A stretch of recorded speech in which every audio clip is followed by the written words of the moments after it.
تمركز سليم، يقظة كانت موجودة، تفاعل بين لاعبي نص الملعب والخط الخلفي، ومحاولة على طول هذا ويلهامسون يتقدم ويظهر لي ويلهامسون اللي يحاول بقدر الإمكان هنا في إنذار يعني أبدا ولا الهوى يمر ولا الهوى.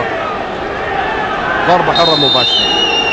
شوف في الحيطة موجودين اثنين من الهلال، وضربة حرة مباشرة تتلعب خطيرة. جول. لاحظ اللي هو ياسر القحطاني. شفنا الحيطة، هتشوف الحيطة الآن، هنرجع نشوف الحيطة الآن. كالدرون أكيد يعني ردنا النفس شوية الآن. كالدرون عقب هدف ياسر القحطاني. لاحظ هتشوف ضربة حرة مباشرة. نعم، وهنا هذا البداية، هذا الخطأ. اوكي، الفاول اتعمل هنا. نشوف التحرك، شوف حركة لاحظ الحركة اللي صارت. كان يفترض ان الحيطة ما تتحرك بالمرة. اللي خلى اجبر الحيطة تتحرك مين؟ حركة لعيبة الهلال اللي في الحيطة.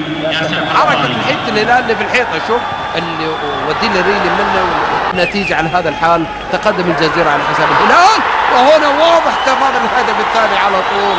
الهدف الثاني كان من ياسر القحطاني، والكرة على طول يعني لا تعليق بصراحة على اللعبة الماضية. وهنا العتيبي يحمد ربه على أن فريقه عاد إلى المباراة، وياسر القحطاني يسجل هدف ثاني وثنائية في هذه المباراة. لاحظ التمرير، شوف التمرير دون تغطية تذكر إطلاقا، يعني أبدا ما كانت في تغطية لجانب المدافعين. هذا أحمد الفريد على طول عمل ياسر القحطاني، وياسر القحطاني يسجل ثنائية. لاحظ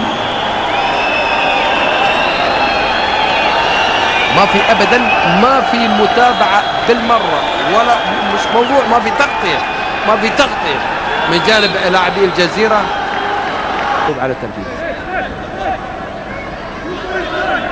شلهوب يلعب الركنيه راسيه، تبعد ترجع مره ثانيه لنواف، تتخلص هناك في سفاره وضربه جزاء.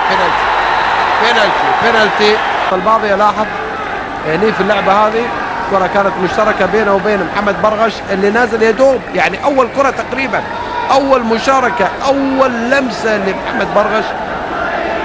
على طول حكم المباراة يحتسب ضربة جزاء لصالح الهلال. رادوي هذا هو الآن واضح. خالد رادوي تتلعب جول. يا سلام، هدف ولا اروع لرادوي من ضربه جزاء. ونسمون عليه رئيس نادي الهلال يصفق، وهذا وضع طبيعي لان فريقه كما ذكر طلب الطاوله بعدما كان فريق الجزيره متقدم بهدفين. الان الهلال يقلب الطاوله ويتقدم على الجزيره. هنا الاستاذ محمد بن زايد يدري الاهداف الماضيه تقريبا 14 او اقل من ذلك، 13 دقيقة تفصلنا عن نهاية زمن شوط المباراة الثاني. هو الهلال يقلب الطاولة على الجزيرة ويتقدم.